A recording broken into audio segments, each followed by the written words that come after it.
Hello and welcome to another episode of Sports and Songs Podcast. This is season 6, episode number 30. Tonight's our sports edition, Andy. Sports edition. We got a special guest here. Andy, go ahead and bring him on here. We're going to talk a little baseball. Pat Tschida joining us from the Watertown Red Devils. Some of you may know him as the pitcher of the year last year, batter of the year last year. I think he did almost everything last year of the year. The only thing he didn't do last year, the only thing Pat Tschida did not do that last year was swing at the first pitch in an at-bat. Funny you say that. Even umpires over the years have caught on to that as well. Yeah. It's on my bingo card all the time. Pat doesn't swing on the first pitch. Check. So anyway, Class B this year, how's it treating you? It's early. I would say as far as play goes, not much has been different. I would say emotionally or, intrinsically as you kind of play it out and what our implications are and how we need to win and where we need to be towards the end of the year. Those have been weighing on our minds. As we were informed of the change last year, it was a little bit troublesome just due to, we're all small town guys. And in my mind, when I hear the change, I think about all these small 2A, 1A high schools who for 6 years, they might be elite. And then for 7 years, they might not even have a team. And that goes for a lot of us little towns. Now, we've been pretty blessed and been able to have some local talent stay around and be good or at the top echelon. So I would say, back to your initial question, I would say it's been a little bit more of the emotional side. Like, okay, we're not going to change it anymore. We can howl at the moon, but it ain't going to change nothing. How do we win now? Okay, we only get seven region teams. We only get 3 bids. Where do we need to be? We added Delano. There's top 10 after top 10 matchup that will be played this year. And so I would say it's kind of an ever-moving target that I'll be able to tell you a lot more in July when I see who can step up on the mound for us and who's been hitting. And even maybe who's been playing well. If Plato's playing well, if Delano's playing well, if YA, Carver, et cetera, et cetera. Yeah, like I said, you get 3 bids. You got Plato, YA, Delano, you guys. That's 4, and you got 3 bids. Yeah. So, now we were talking beforehand. Over the last weekend, I went to the Waconia Delano game and saw that. Yeah. A against B. Yep. So it doesn't count in the standings. Now, if I understand the rules correctly, though, you can still get your at-bats and games played as a player in. But it's Waconia Delano. You don't take that game off. Correct. You still try, but you still get already in. So it was a fun one to watch. I didn't have a horse in the race. Yep. It was just fun watching some of the guys we've got to know over the years doing this. Yep. So those, to me, as a fan, that was a fun game to watch. Absolutely. And like I said as I was following the game, umpire missed a great game, but everybody else had a good time. I heard from some of the boys in that game. Yeah. The umpire missed a great game. Yeah. But those are fun. Now, when you guys play the C teams, is there a little more pressure not to lose those? I would say as a competitor, 100%. As someone who understands, a little bit older, someone who understands kind of the format, of course, I don't want to lose to someone theoretically lower than us. Right. But I think I've gotten to the point where we're just not going to have some of the lineups that we will eventually have early in the year. And that's okay. So if we slip up or if it's new young guys getting at bats or chances on the mound, that's okay. It is what it is. I think, as you guys know, I love your shirt. I just noticed the shirt right now. So yes, loud and proud. Yes. Okay. So what I was going to say is over the past couple of years is I think we get a little bit too hyper-focused on winning every game. And while that's important, it hasn't really proven to get us anywhere. You might come into the region 29-3 or 29-2, and we haven't made state, and we have a really good team. We have a really good region, but I think we need to be more focused on our at-bats, who's playing well, how can we play situational baseball, who can throw in big moments, who can't. Maybe we need to play from behind a little bit, see what happens. Like we went up to Cokato last week, And we went with an iron 9, and we went with some individuals who don't typically play, and that's great. Everyone should get a chance to play. Right. It's town ball early in the year. It is what it is. But Cokato spanked us. They just spanked the ball around the park, and they were hooting and hollering like they had won the World Series. And I think that lights a little bit of a fire in your belly, like, hey, I don't want to lose like this. But I think it's okay. I really do. I think at the start, and you're always going to get everyone's best game. You're going to get the C team's best game. Why wouldn't they? So we'll see. We'll see. I think there'll be a couple big losses where your eyes are gonna open and you're gonna, whoa, I didn't expect that to happen. A New Germany beating Delano or something, whatever. Right. You're with me, yeah. Well, like or Watertown losing, yeah. Well, it's kind of college basketball, our playoff system. All you gotta do is hit a 5-game winning streak and you're in the tournament. So Yep. And now how about with the A teams though? Now, so when you gotta go play with Waconia or St. Bonnie, you play an A squad, is that a little extra? Like, hey, I want to show these guys that we can do this. Is it kind of the reverse now? You go in there with the underdog chip on your shoulder, like we're going to show them? That's a good question. I think, I would bet for some of the young guys or newer guys to the league, I bet it would feel that way.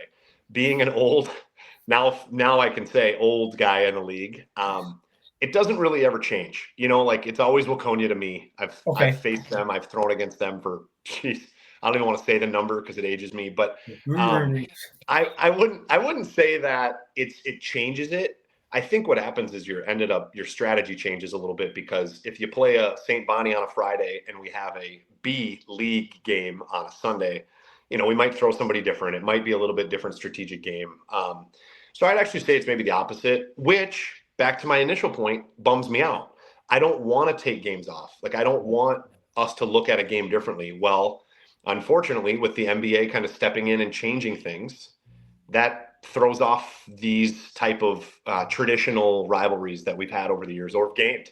St. Bonnie beat us last year in the region. I think that's the first time I've lost to St. Bonnie since playing with Watertown, which is like 15 years. And they played great. They're a great young team. They're competitive. They're feisty at the plate. They got good athletes. But it's kind of fun now that we got a little rivalry going. Hey, they just punched Watertown in the mouth. How can we come back? Well, right. Does it really matter anymore? The hell it don't. Yeah. Yeah. I know. Now, with these things said, now you get the golden key. You're king for a day at the NBA. Pat, you get one vote. What one rule are you changing from last year? Or tweaking? Rule? Or standing, like the standings or anything else? Like, could non-conference or like non-B games still count? Do they count half points? Oh, I see what you're saying. So for this year now, let's say the format is still the same. Yep. But you get to make one change to it. Would kind of like in hockey, you get 2 points for win, 1 for a tie. Okay, if you beat a C team, you get 1 point, but 2 for beating a B team, something to that effect. Yeah, I can't maybe give you exact details, but I'm fully in line with you there, because like we just stated and like you're now stating is, with the less of implications, I don't want to say what he's playing for, because you only get 30 games a summer, so you're going to compete as much as you can anyways. And there's no competitive guy who plays that wants to lose, but it's just different. It's different.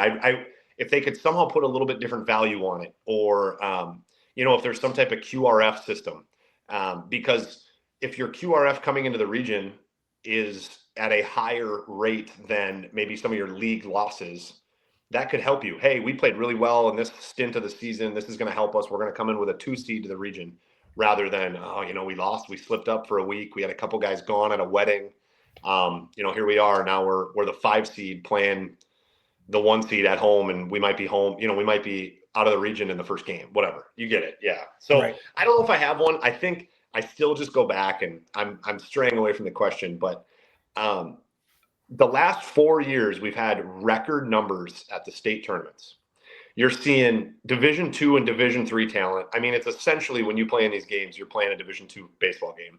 Yep. You are seeing 85 to 90 miles an hour on the mound. You're seeing 1,500 fans. And I just am so bummed that it might be bad. It might have changed. They might have thrown that away. Now, it might not be. Maybe it'll be successful. I hope it will. But that's ultimately what I go back to, is like, dang, man, we had something really, really good going here. Yeah, so you only got 7 teams in 7B.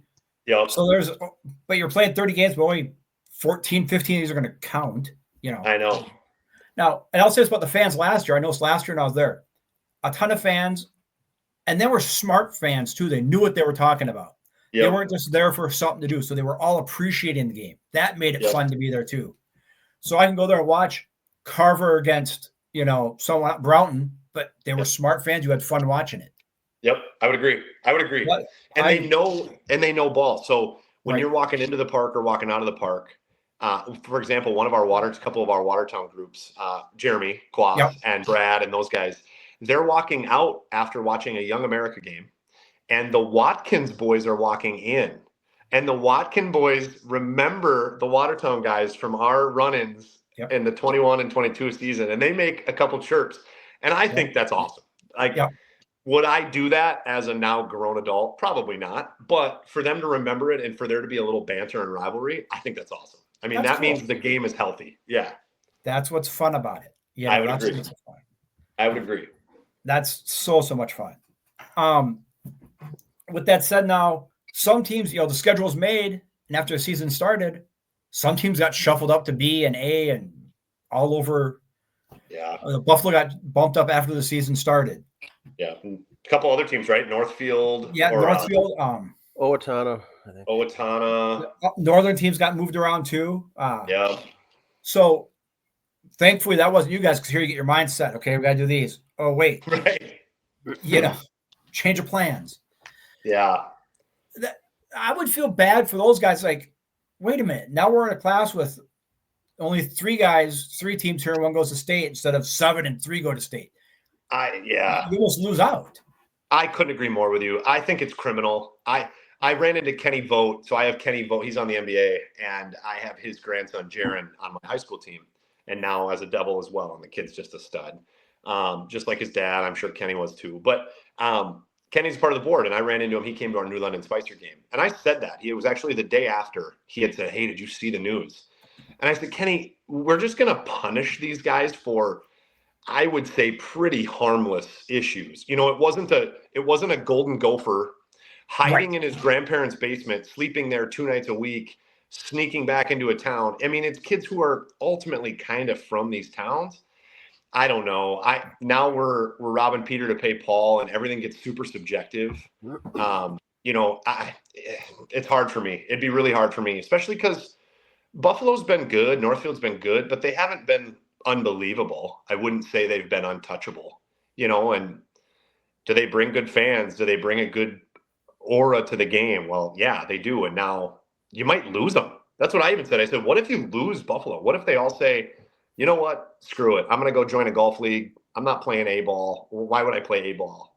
Yeah. A lot of the smaller ones did that up north. They said, we're done. Not worth the headache. Yep.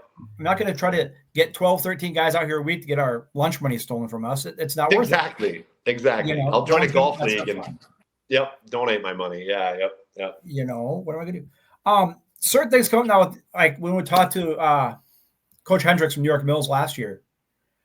Is there ever a thought, like he said, it's kind of tough. It's like, I wish we can come down for the weekend and play like a 4-man round robin or something like that. Yeah. Or you guys go up there, play a couple games against, Bluffton and New York Mills, and then get a round of golf in on Monday, Has that talk kind of come up much, or is that just a financial thing on why that doesn't happen? It's talked about a lot. We have a lot of ideas of, hey, we should go stay here. We could hit the casino this night. We could play a game on Saturday morning, golf Sunday morning, play Sunday afternoon, and come back. Those ideas get thrown out, and I think what you need, as you guys know, and you both thankfully have done it, an idea needs to turn into something that you can execute, and you need to execute. I think it would take just simply one of us running with the baton, probably Jared. But what happens now too is these guys have kids, and there's just a little bit different responsibility level that gets put on. And now we are also changing the guard a little bit. You had talked a little bit earlier about roster and what things look like. Well, our roster is a little bit different. We're young now. I'm now looking around the dugout thinking, holy cow, I'm the oldest guy here, or I'm one of the oldest guys. And we have got a couple guys who can't even go to the bar, and so it's just a different level of town ball diehard. And I think if we had still some of that town ball diehard, I think we could dedicate a weekend to it. But we do have El Rosa coming here. Yep. Eventually. They were supposed to come a couple weeks ago or a week ago. So kind of a northern team. We have that Hamburg tourney, the Hamburg's doing the kind of the showcase. But that's local. You're right. It'd be fun. It would be fun to play some northern teams, get to know those guys, spend a night with them. Those are the relationships and memories that you end up talking about for 30 years. And it's fun to come down because I went to the game last year. It was Bemidji against New York Mills. Okay. I was the only non-family member there for the two teams. I bet. And that was kind of sad because it was still a good game, but who around here wants to see Bemidji against New York Mills? No. know, so I feel kind of bad how that seed worked out. It's like, I wish I could have played someone else for them to come down. Yeah. Now, you say you got a young team this year. I looked at the roster. If things would have worked out for you, your junior year in prom, you could be the father to some of these kids. Does that make you because I know you're coach, you work with the high school team too. Is it hard to separate high school player and Red Devil player? Are you a little harder on them on the Red Devil side? It's a really good question. And that comment was good. I'm a good Catholic boy, was raised right. I'm really glad we made the right decision. If I say. Okay. Yeah. Second. So Kip Kovar did a story earlier. He showed up at a practice and asked, hey, can I interview some of the guys? And I knew nothing of it until he got there. And it was really cool because I didn't really know I'm going to talk maybe from their side first. I didn't really know what their opinion was on it. How did they look at it? Is it cool playing with old Pat? Is it fun? Is it not? Is it annoying? Do I spend too much time with him? So it was kind of cool to hear those things because when I roll reversal and I tell Kip, exactly how much it means to me and how much fun it is, it seemed to mesh pretty well. To your question of, how hard are you on them? It's different. In the high school season, I'm trying to remind myself to teach and to allow them to learn, but do it professionally and classy. Because I'm dealing with kids. I'm dealing with 15, 16-year-old, 17-year-old kids who look up to us, but also as an administration at Watertown, they expect us to be leaders, right? And so I always do that to the best of my ability in the high school season. I even try to still do it, obviously, in the Devils. I'm not a dirtbag, but there are times where as a teammate, and now we're teammates, we're not superior to kid. It's a different discussion. Hey, that's a pathetic decision. Octave could get a little higher. Right. I can come at it as hey, now we're both competing for this game. Because ultimately in high school, it's their game. I'm there to be a supporter, a teacher, try to put them in the right spot, but I'm not competing in a game. I can't lose my mind. But in a town team game, when I'm popping a hamstring and running and they're making a dumb decision, then yeah, it's a little bit different. Yeah. Exactly. Yeah. So, and I would say it's been fun to get to know them on a little bit different level. They're a little more guarded in a high school dugout, which is good. There's some things they might do and I don't want to know about, and I don't need to know about. And I still try to keep them pretty guarded in the town team dugout because I'd rather not know some things, and that's how everyone grew up. So yeah, it's gotten fun though. You get to hear about their stories of dates or prom or da da da da da. And so yeah, it brings you back. It keeps you young. Keeps it going. Yeah. Now I see we got. I know last year the 7B tournament is going to be up at High Street this year, or how's that working out?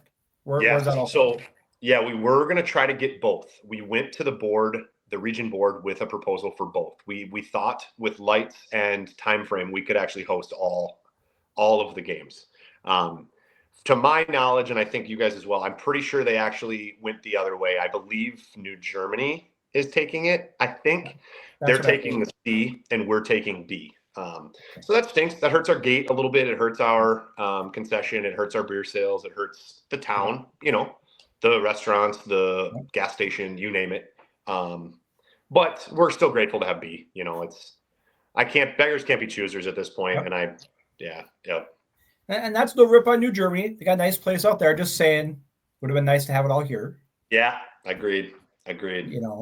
And did you hear about the exterior fence we got approved last night? Did you? Okay. Yeah. Let's go about that. Yeah.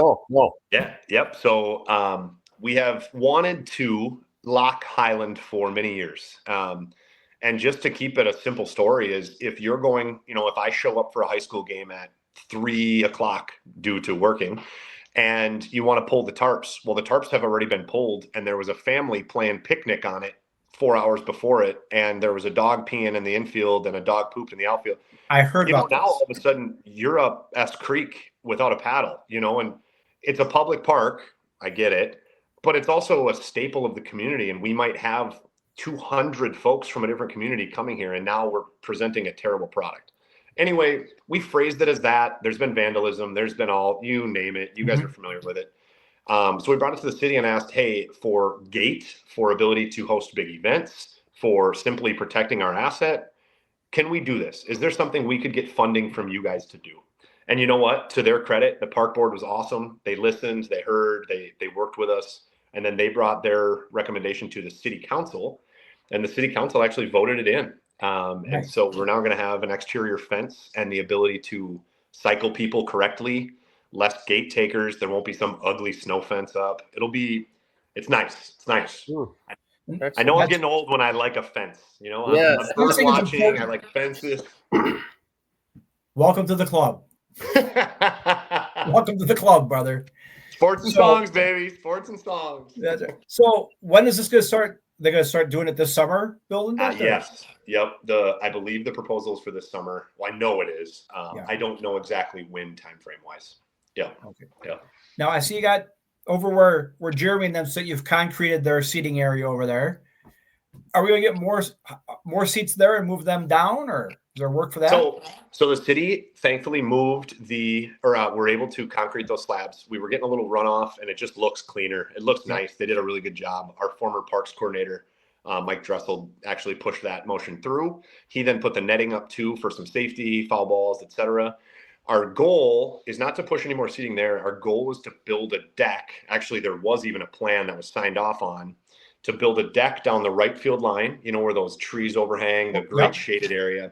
We wanted to build kind of a mini party deck. And we actually, somebody, I don't even remember who, brought the idea that we should go to the school and ask the shop teacher if the spring project could be the deck with his shop class. Well, the city or the school said, absolutely. The city said, let's put together a plan. Well, then 2 weeks later, the shop teacher took a job in Florida and left. So it is in the works eventually. It won't probably be done this year, unfortunately, just with timing and the efforts that would take to build it. But that will be a future plan project. Yep. Well, you got the higher ups above the teacher to approve it. That's the big step. You just got to kind of backwards a little. That's right. All right. That's all I got. Dan, you got anything to add in? Yes, I wanted to get if you can see the image here. Back to the change of the teams. Here's the breakdown now of the teams in state of Minnesota. Let me get rid of this banner here. And what they wanted to even it out more, split it up more so it's not so heavily weighted. All these teams are in Class C and there's not much up higher up. Now there's 61 in A. Okay. B is 72. C is 139. So now you're going to be in Class B after spending all these years in Class C, moving up. Yeah. You're competing with 72 teams, 71 other teams there. And there's the breakdown. 272 teams, state of Minnesota, largest in the nation as far as town ball. It's awesome. Yeah. But they also changed the terminology for the postseason. So you guys will be in the district. Like you mentioned, District 7 will be your tournament that Watertown's going to be hosting this year. But what's your thoughts on the names of the playoffs here? A is going to be section. C is going to be region. Thoughts on that? Dan, I tell you what, I must be either oblivious or dumb or both. I didn't even know that it changed to district. I would tell you that again. I just struggle a little bit about the want or the need to like put your stamp on the change. Is it a selfish maneuver? Is it not? I mean, why can't we just leave it region? It's been regions. We grow up thinking about regions. Yeah. The little 8-year-olds talk about regions. Our grandparents talk about regions. Now it's district. I don't know. Whatever. I don't have time to get too worried about it, Dan. But it's an interesting breakdown there with the B and C. because I would ask you, I want to turn this on you, Dan, how many of 139 are two summer commitments away from folding? Like for example, my family's all from down by the Minneota Canby area. The Minneota Mud Hens, who actually have some talent in that area, good athletes in that area, but they're one phone call away from, hey, John, can you commit for the summer? Otherwise, we won't have a team. And now those are going to be possibly teams that you're going to have in the state tournament. Are they going to bring fans? Are they not? For the state board's purposes, I hope so. Yeah, it'll be interesting because the reason for the change was to get some of these smaller towns to have a chance to come in. I know Cologne was behind that. Some of the teams in the up north have better chances now to get in, to qualify for the state rather than being, railroaded all the time and your season ending in July. So it'll be interesting, I think, with that. And this is not a 1 or 2 year test. It's not a beta. As far as the state's concerned, this is what they're doing. Now, there'll be tweaks after this first year gets under their belt, but they're not going back to the old way. I mean, this is going to be what it is with the points, the population size, the criteria points, the success points, putting those together to come up with a formula to make this whole thing and work. But you're getting rid of some of the rivalries that you mentioned before. Maybe there'll be new rivalries, also as good and bad, but it's going to be different. But like Andy said at the beginning, Watertown was proud to get the host for the Region 7C tournament. And now it's going to be a district, and it's going to be the District 7B. It throws in a bunch of confusion just from the vernacular, from the verbiage, I think. And now just to come full circle, so when you win it and you go to state, it's still going to be called the state. There's going to be an A, B, and a C state. That'll all be normal and regular things, but the postseason is going to be called something different for each of these, and I think that's going to be a thing for a hurdle for the common fan to get over the distinction of these terminology. I think I would completely agree. I mean, Dan, you know it, you see it. You go to ballparks and you see when you show up let's say you show up an hour before game time, there might be 25 old women or men that come up, set down their chair. Well, they saw it in the local paper that there was a game, or they heard about it word of mouth at the breakfast spot. They grabbed a coffee and were told. Well, does that throw them off? It's district. Oh, that's probably junior Legion. Oh, it's this. That might be the Legion guys. Yeah. I'm with you. I think we're more of traditionalists. It could be confusing, and then the way the schedules are now for the teams across the state, they can't call these league or within class games. They don't have a term for those. So anything outside of that is really called an exhibition. So all the teams statewide have 30, 35, 40 game schedules out there posted to the web. And if it's not part of your class that you're in, those are called exhibition. And I've heard folks saying, I'm not going to go to that game. That's just a scrimmage. I'll skip that one. I'm not going to watch that one. So it's very confusing because they're not scrimmages. They are games that count as far as your stats, maybe not the win-loss, and the games are weighted differently. So there's confusion on that angle then as well, because they're showing up as exhibition games. But I remind them they're 9-inning games that have umpires. They count. They're just not in the class. So they've got some things that I think they'll iron out and work out for next year. But this first year will be a hurdle. Now, I'd like to get your thoughts on this bad boy here. Here's the tourney picks when you're done. The draft picks. The season ends, the region, section, district, whatever you call it ends, you go to state. You're now in Class B, which means now Watertown, you can get 2 draftees, not 3 like you're used to, getting 2, which is fine. I got no problem with that. They left Class C alone, and they left Class A alone. So you don't get any if you're an A. Your team is so good at an A level with the roster and the points. You don't need extra pitching, but I'm sure it won't impact your, the team, the strategy. But you're going to go down now to just the 2 additional pitchers for Class B. Any thoughts on that? It's kind of a minor point, but I did want to point it out because I didn't know this myself. No, that's I didn't know it was 2. I knew that there was a change. I couldn't remember what it was down to. It's interesting. It's interesting with the 3. I think the B, let's talk on the B first. With just 2, I mean, I've gotten to be a part of a lot of different teams, if we've not won, luckily and thankfully, and very fortunate. But do you end up throwing the third guy? Sometimes. Sometimes you do if you have a really good draft. If there's a lot of stacked arms in the draft, you end up throwing the third guy. But Sobolewski.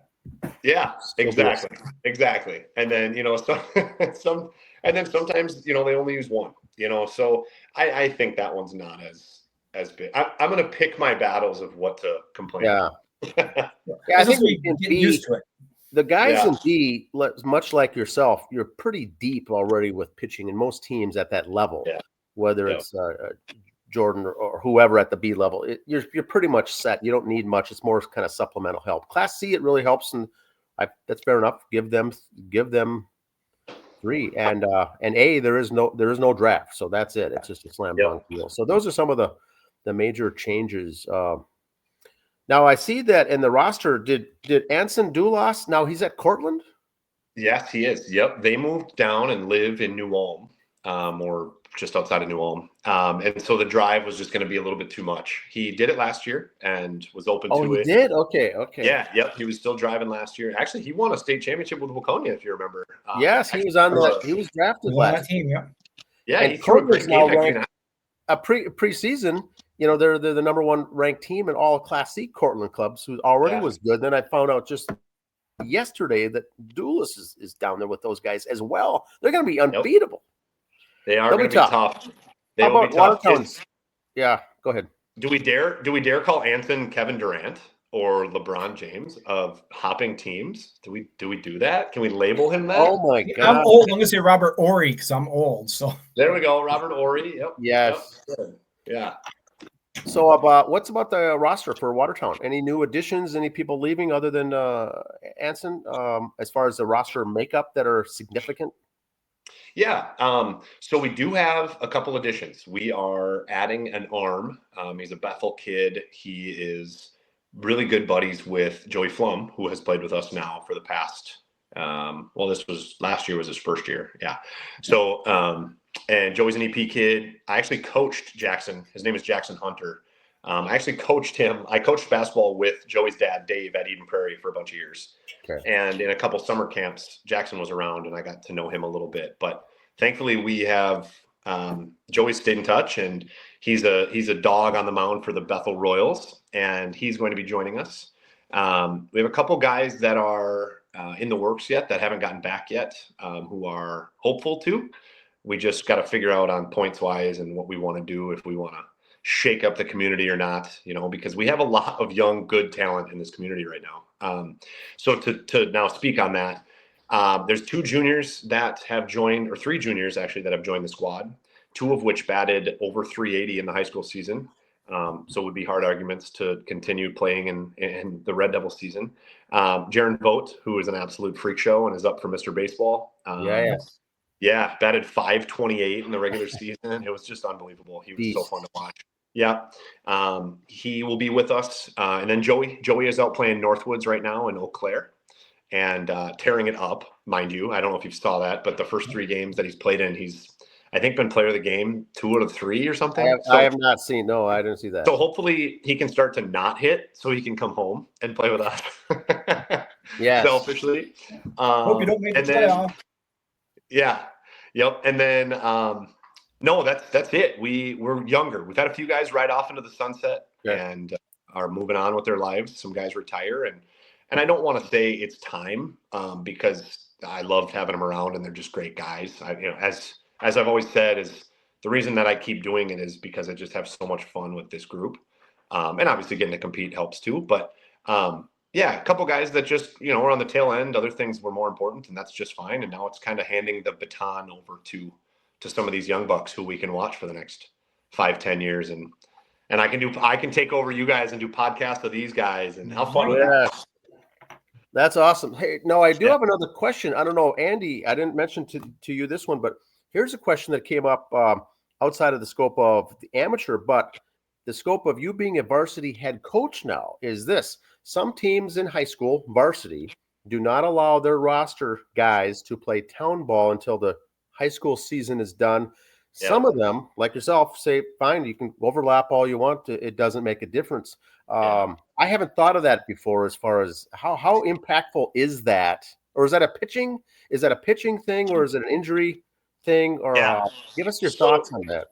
Dan, it's a great question. And for you asking how impactful could it be? Well, it would be insanely impactful if the decision to allow them to play impacted an injury or something. Correct. The way I looked at it was live at-bats in a competitive setting are hard to come by in the spring for high school baseball players because of rain, because of cold, you name it.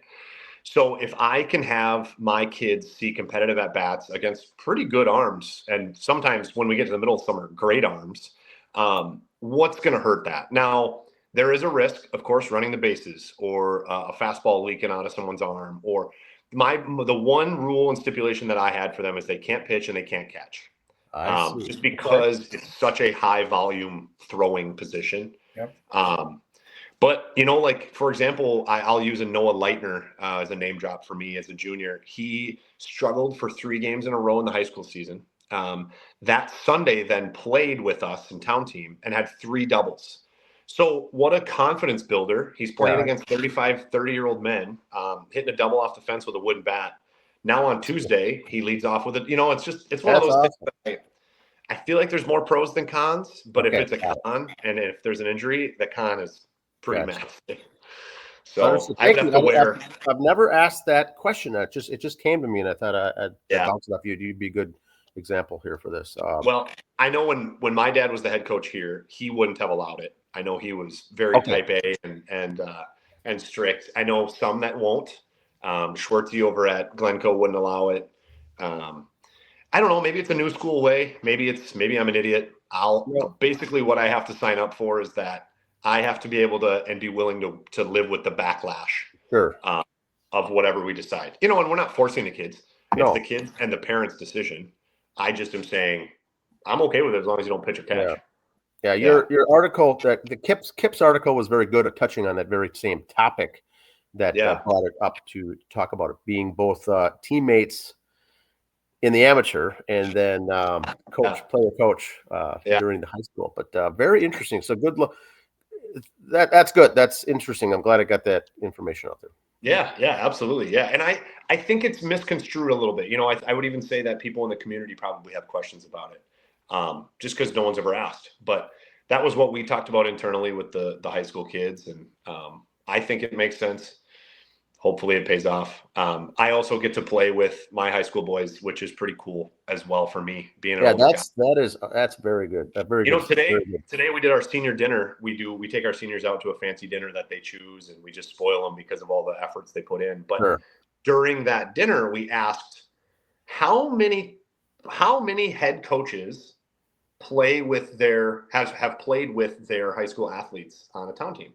Okay. It's got to be pretty minimal. It's definitely happened before. Oh, yeah. But, small towns where it's a guy moves into town and he's the head coach and also, player on the down. But I just think it's so cool. It is. You're in a special situation there with what you're doing. So that's awesome. I've got nothing else, Andy, I don't think. One thing is we've all seen from the NBA the first round of rankings, class A, B, and C, top 10 rankings. Those are very fluid, right? I mean, it's across the board. No one's really knowing what's going on yet until we start getting the games. I for one, am interested in this second round, this third round of the polls that come out for the rankings, because it's really going to solidify and shape up as the season goes on. That'll be very interesting to me. Yes. But the first round, it doesn't hold. It's a crapshoot, I think. Right.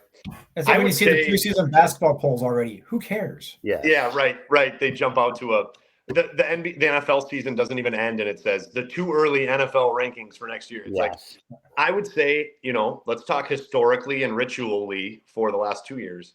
Keep us out of that thing. We don't even want to be in it. I don't want to be a part of it. I don't even want to look at.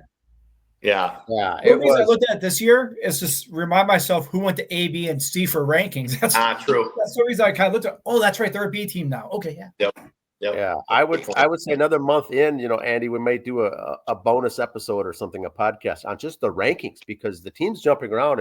there's a lot of things to be following here with points and criteria and players jumping teams and whatever 15, else. 15, 20 minutes of us laughing hysterically. What? It's a lot. It's a lot of movement. But this whole year is going to be a learning experience for players, coaches, fans. It's just because there's so much change. 2026, I think, once that dust settles from this whole year, people will have their bearings a little better, I think, next year. But this is going to be interesting. It is. It really is. Like I said initially, I have my gripes. I'm just a peon. I fall in line. But for their sake, with my gripes in mind, I hope it works out. I hope it's great. I hope we continue to set record attendance. I hope it's just in such a good spot. These young kids, I have freshmen and sophomores who are begging to be a part of the Red Devils. Oh, yes. It's huge at that age. Yeah.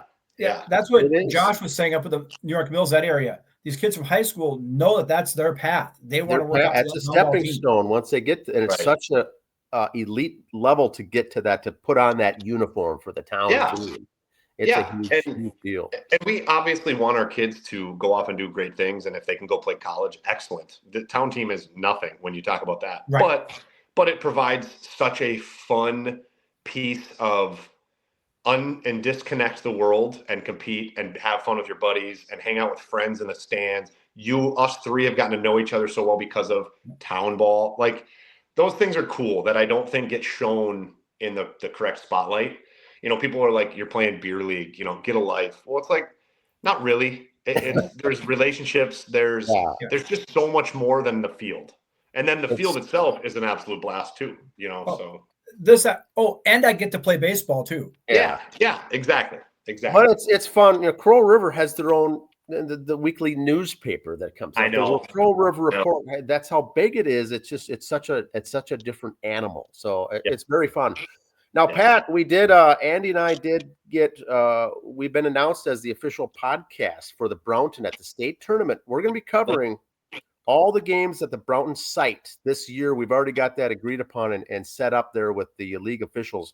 So look for us out at the Brownton site, and we'll cover a little bit in Hutchinson, a little bit in Glencoe, but we're mainly going to focus on Brownton and provide coverage of basically state tournament coverage from our podcast here, Sports and Songs, for that 3 weeks of the state tournament. So look for us out there. Guys, that is awesome. Congratulations. That's sweet. That's big news. Yeah, step up. We're getting there. We're getting the hang of this. We're getting the hang of all this, Pat. Yeah, yes. That's a great first or fourth step. Obviously you've taken a few. So that's awesome, guys. Congrats. We're looking forward to it already. So look for us out there. We'll be covering the fans, the games, the players, the coaches. We'll be trying to get some interviews and whatnot at the same time. But that'll be fun. It'll be fun for all of us. It'll be a brand new experience. So you guys will do a great job. All right, thank you. All right, I got no other questions for the man. Andy, That's it, man. You have a good night, Pat. Thanks for your time. Appreciate it, guys. Hope we'll see you at the ballpark this summer, and we'll see you at the tourney. We'll see you for sure. Thanks, fellas. Right. Enjoy. See ya. Enjoy. He's out. Excellent.